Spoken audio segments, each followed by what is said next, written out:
Good morning students. तो हमने अभी तक जो है कॉस्ट कंसेप्ट्स तक जो है वो कर लिया है। नेक्स्ट है हमारे पास फॉर्म्स ऑफ मार्केट।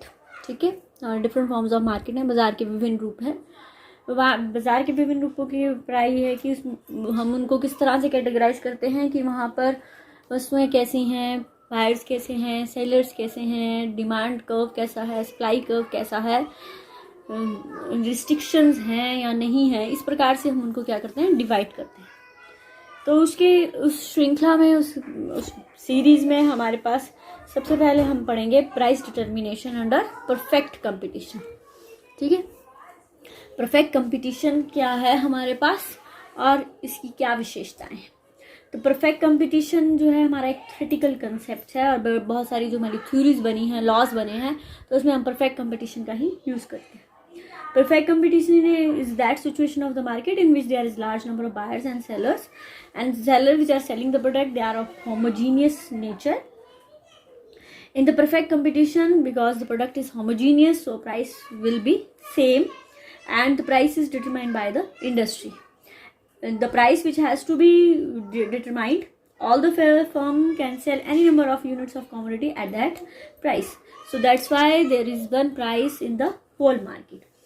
जो हमारा परफेक्ट कंपटीशन है वो हमारे पास बाजार की वो स्थिति है जिसमें बहुत सारे बायर्स, बहुत सारे सेलर्स होते हैं।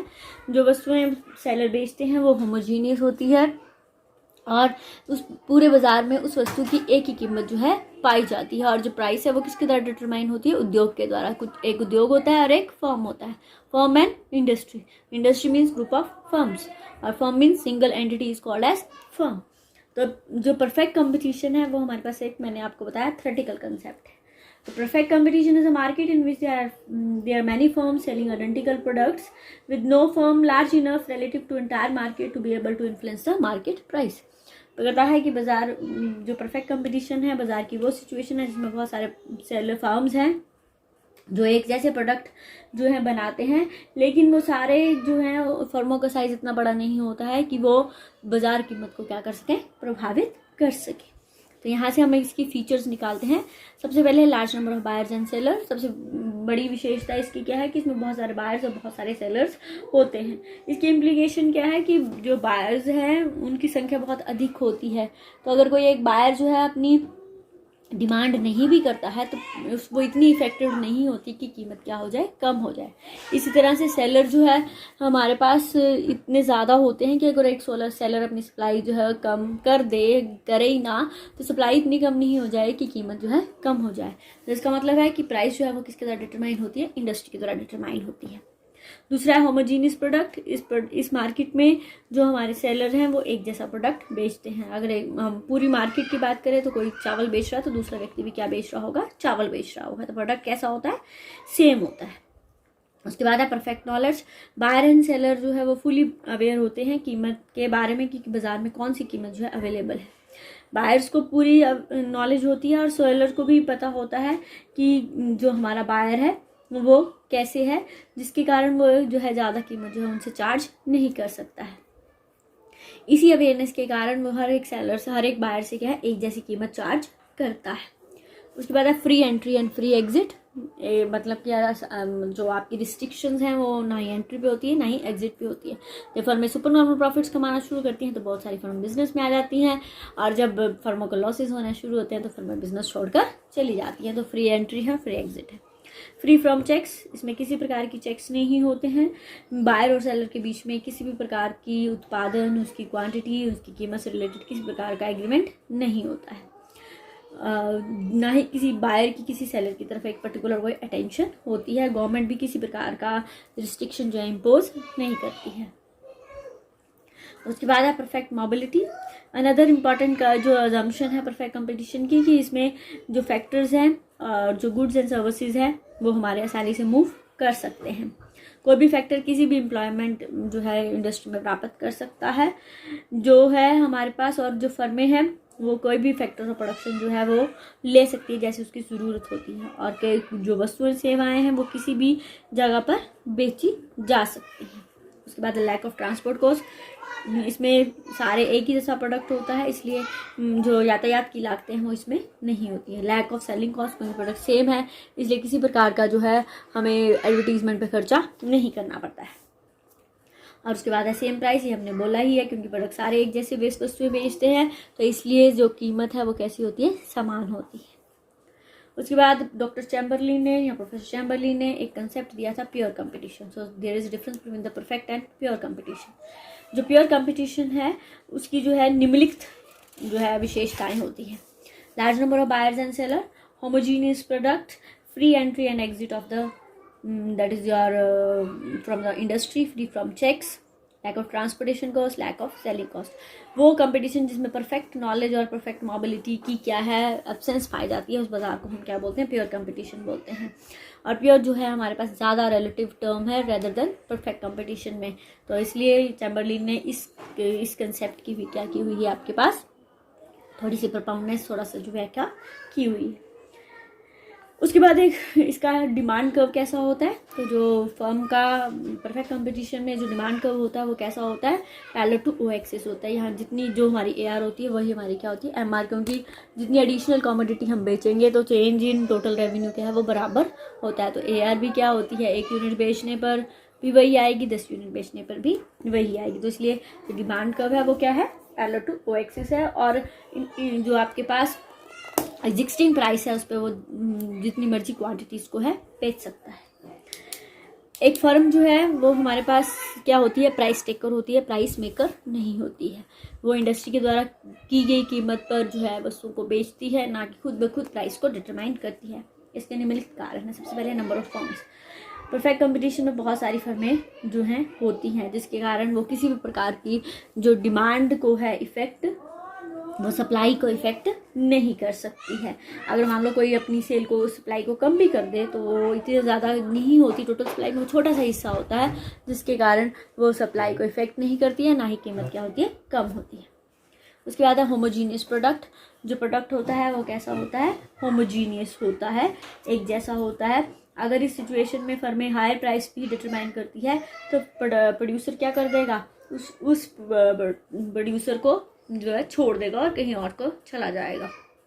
इसलिए हायर प्राइस की जो पॉलिसी है सिंपली फेल हो जाती है। और अगर कोई irrationality of lower price fixation, अगर इसमें कोई जो अपनी विक्रेता है वो अपनी कीमत को कम भी करता है तो इस सिचुएशन में हमारे पास, क्योंकि उसका जो डिमांड कर्व है वो कैसा है, परफेक्टली इलास्टिक है, यानी कि इस एग्जिस्टिंग प्राइस पे बहुत सारी यूनिट्स को बेच सकता है, तो वो जो है ज़्यादा कस्टमर्स को जो है वो अट्रैक्ट नहीं कर सकता है।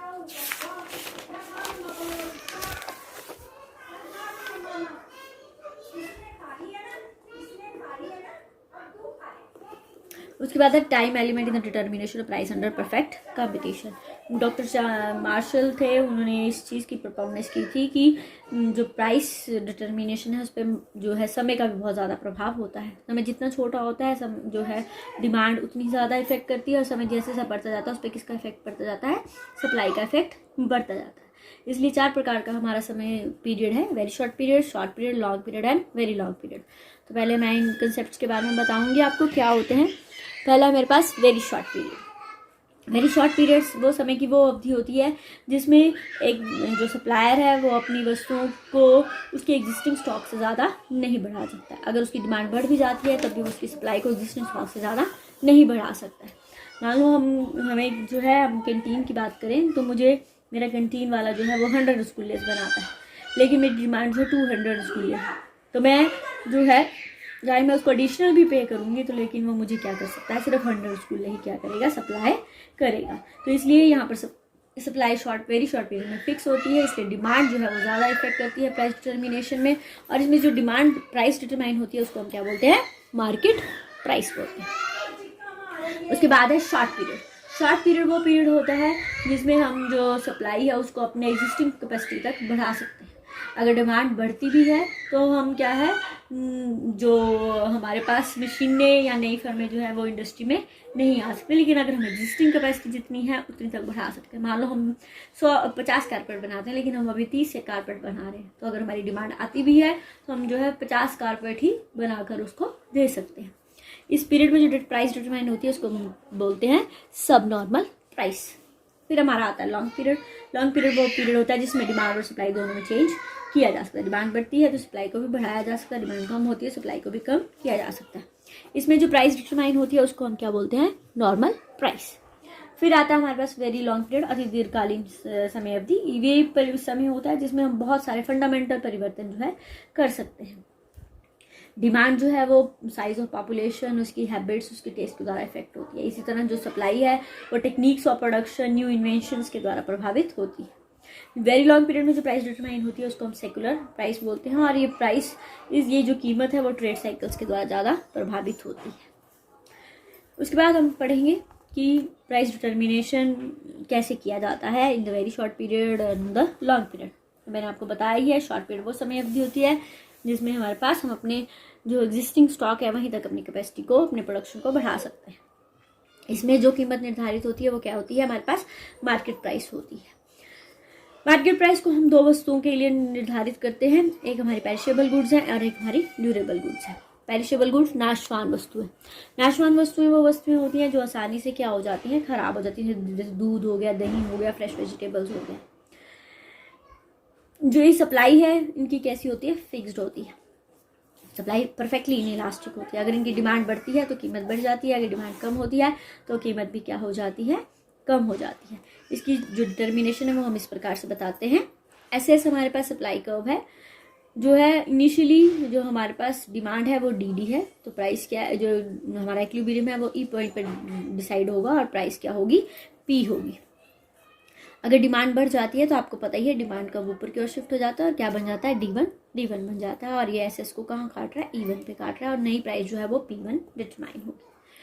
अगर हमारा डिमांड जो है वो कम हो जाती है तो हमारा डिमांड कब डी2 हो जाएगा, और जो नया ये कट है वो कहाँ करेगा, ई2 पर करेगा, जिसके बाद हमारे न्यू डिटर्मिनेशन पॉइंट क्या है, ई2, और प्राइस क्या है, पी2 के बराबर होगी। सप्लाई हमारी फिक्स्ड है, ठीक है। तो प्राइस बढ़ेगी और कम होगी अगर डिमांड बढ़ेगी या कम होगी। तो ये किस वस्तु के केस में होगा, पेरिशेबल वस्तु के केस में होगा। दूसरी वस्तु है हमारे पास ड्यूरेबल गुड्स। ड्यूरेबल गुड्स वो वस्तुएं होती हैं जिनको हम क्या कर सकते हैं, स्टोर कर सकते हैं, और इनके लिए क्या होती है, एक durable goods are those goods which can be store for long period time, जिसमें वीट है, सोप है, ऑयल है, टीज है। जो वस्तुएं जो फर्म्स इनको बेचती हैं उनकी क्या होती है, एक रिजर्व प्राइस होती है, जिनको वो क्या करते हैं, अगर वो उस कीमत से कम कीमत हो जाती है तो वो वस्तु को करते हैं, बेचते नहीं है बल्कि क्या करते हैं, स्टोर करते हैं और वेट करते हैं कि कब उनकी कीमत जो है वो इंक्रीज करे। इसलिए जो ड्यूरेबल गुड्स की सप्लाई है वो जो है एक लिमिट तक वो क्या कर सकते हैं, इंक्रीज और डिक्रीज जो है कर सकते हैं, लेकिन सप्लाई को भी इतना ही बढ़ा सकते हैं जितना उनके स्टॉक में होता है। इनका डिटर्मिनेशन जो है वो हम इस प्रकार से करते हैं। जो मेरा सप्लाई कर्व है वो यहाँ से स्टार्ट होगा ओएस से, क्योंकि अगर ओएस से कीमत कम होती है तो मैं वस्तुओं को क्या करूंगी, स्टोर करके रख लूंगी, ये मेरी रिजर्व प्राइस है, इससे कम कीमत में वस्तुओं को सप्लाई नहीं करूंगी। उसके बाद जो है मेरा जो सप्लाई कर्व है वो ई1 तक बढ़ेगा, उसके बाद सप्लाई क्या हो जाती है, फिक्स्ड हो जाती है। इनिशियली मेरी डिमांड कर्व डी है और ये ई बिंदु पे काट रही है, प्राइस क्या है, पी के बराबर है। उसके बाद मेरी डिमांड अगर बढ़ जाती है तो मेरा जो इक्विलिब्रियम पॉइंट है वो ई1 हो जाता है, प्राइस p1 के बराबर हो जाती है। अगर मेरी डिमांड कम हो जाती है तो मेरा इक्विलिब्रियम p2 है, ई2 है, और प्राइस जो है p2 के बराबर है। तो अगर डिमांड और भी बढ़ती है तो मेरी यहाँ पर सप्लाई क्या है, फिक्स रहेगी, लेकिन कीमत क्या होती जाएगी, बढ़ती जाएगी। तो ये मेरे पास क्या है, ड्यूरेबल गुड्स की प्राइस है। उसके बाद है नॉर्मल प्राइस। नॉर्मल प्राइस जो है वो किस पीरियड में डिटरमाइन होती है, लॉन्ग पीरियड में डिटरमाइन होती है। लॉन्ग पीरियड प्राइस जो है वो प्राइस है which is prevail in the long period, इसको लॉन्ग पीरियड प्राइस भी कहते हैं, और ये प्राइस जो है वो सप्लाई के द्वारा ज़्यादा इन्फ्लुएंस होती है। Normal price is that price when it tends to prevail in the market when full time is given to the forces of demand and supply to adjust itself। इस period में demand और supply को total जो है adjust करने का time मिल जाता है, और एक प्राइस जो है वो वहाँ डिटरमाइन होती है जहाँ पर डिमांड और सप्लाई एक दूसरे के बराबर है। डी जो है हमारा कर्व है वो ऊपर से नीचे की ओर आ रहा है, नेगेटिव स्लोप है, और एस जो है वो नीचे से ऊपर की ओर जा रहा है, जिसका क्या है, पॉजिटिव स्लोप है। दोनों जो है वो ई बिंदु पर जो है इक्विलिब्रियम है। प्राइस जो डिटरमाइन होगी वो पी के बराबर होगी, क्वांटिटी कितनी डिटरमाइन होगी, क्यू के बराबर होगी। अगर किसी अवस्था में प्राइस जो है बढ़कर OP1 के बराबर हो जाती है तो इस अवस्था में देखो हमारे पास सप्लाई कितनी है, P1S है, और डिमांड कितनी है, P1D के बराबर है। तो सप्लाई जो है वो डिमांड से ज़्यादा है। जब आपको पता है ये सप्लाई डिमांड से ज़्यादा होगी तो फिर कीमत क्या हो जाएगी, कम हो जाएगी। और अगेन किस बिंदु पर डिटरमाइन होगी, P बिंदु पर डिटरमाइन होगी। यहाँ तो देखो, अगर मान लो किसी केस में फर्में अपने प्राइस को कम करके P2 कर देती है तो इस अवस्था में क्या होगा, हमारी जो प्राइस है वो P2 है, तो हमारी जो यहाँ पर demand is greater than S. Demand जो है वो P2 जो है वो, इसको कोई बिंदु बोल लो, एम मैंने बोला है, दिस इज एफ बोलो, P2F है, जबकि सप्लाई कितनी है हमारे पास, P2G है। तो डिमांड ज़्यादा है, सप्लाई क्या है, कम है। जहाँ जब डिमांड ज़्यादा होगी, सप्लाई कम होगी, तो इनिशियल क्या होगा, प्राइस बढ़ जाएगी। और प्राइस कहाँ पर डिटरमाइन होगी, ई बिंदु पर डिटरमाइन होगी। तो इसलिए हमारे पास जो है, जो इक्विलिब्रियम बिंदु है वो वहीं पर डिटरमाइन होगा जहाँ डिमांड और सप्लाई एक दूसरे के बराबर होगी। लेकिन याद रखना, long run supply curve will not always be जो है upward sloping, its slope always depend upon the law of return to scale under which the production takes place। मैं आगे पढ़ाऊंगी आपको कि जो हमारा सप्लाई कर्व है वही हमारा मार्जिनल कॉस्ट कर्व होता है, उसी के अनुसार हम इसको क्या करते हैं, डिटरमाइन करते हैं। तो ये लॉन्ग रन की में जो प्राइस, लेकिन परफेक्ट कंपटीशन में डिमांड और सप्लाई एक दूसरे के बराबर होगी, वही हमारी क्या होगी, इक्विलिब्रियम प्राइस होगी। और वो प्राइस क्या कहलाई जाती है, नॉर्मल प्राइस कहलाई जाती है। अब उसके बाद है हमारे पास एक पॉइंट है, बहुत इंपॉर्टेंट है, कि what is the difference between the market price and normal price. तो पहला डिफरेंस है टाइम। तो market price is determined in the very short period and the normal price will determine in the long period. Equilibrium, market price is the result of the temporary equilibrium. It is influenced by the such factors, sudden rise in demand for umbrella due to early arrival of monsoon, or sudden rise in demand for ice due to sudden rise in temperature. लेकिन जो normal price है वो stable equilibrium demand और supply के कारण जो है वो संभावित होता है। Influence of demand and supply, influence of demand and supply, market price पर डिमांड का ज़्यादा इफेक्ट होता है, नॉर्मल प्राइस पर सप्लाई का ज़्यादा इफेक्ट होता है। उसके बाद है changes. Market price is liable to change quickly but normal price remains unchange under given circumstances. हम इसको एक डायग्राम के द्वारा बता सकते हैं। ये हमारी नॉर्मल प्राइस है जो स्टेबल रहती है, और ये हमारे पास क्या है, मार्केट प्राइस है, which is prevail in the market. ठीक है, जो मार्केट में अभी प्रिवेल करेगी वो मार्केट प्राइस है, लेकिन जो स्टेबल है वो क्या है, हमारे पास कौन सी प्राइस है, मार्केट प्राइस है। तो मार्केट प्राइस जो है वो नॉर्मल प्राइस के इर्द गिर्द घूमती रहती है। उसके बाद है real and probable price. Market price वो प्राइस है जो एक्चुअल क्या करता है, मार्केट में प्रिवेल करता है, और नॉर्मल प्राइस वो प्राइस है जो लॉन्ग रन में प्रिवेल करेगा। लेकिन जब वो प्रिवेल करेगा तो वो क्या कहलाई जाती है, मार्केट प्राइस ही कहलाई जाती है। इसलिए मार्केट प्राइस रियल है और नॉर्मल प्राइस क्या है, प्रोबेबल है। उसके बाद है काइंड्स ऑफ गुड्स।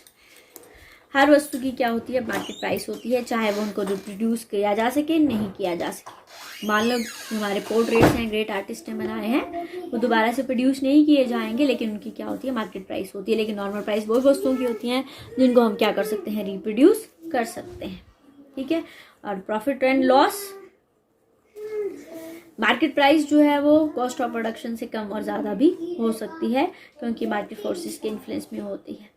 अगर ये कॉस्ट ऑफ प्रोडक्शन से ज़्यादा होती है तो फर्में सुपर नॉर्मल प्रॉफिट कमाती है, अगर ये कॉस्ट ऑफ प्रोडक्शन से कम होती है तो फर्मों को क्या होते हैं, लॉस होते हैं।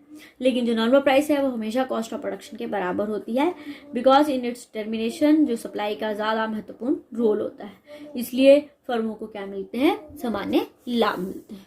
तो ये मेरा चैप्टर था आपका किससे related, that is your perfect competition and price determination under perfect competition.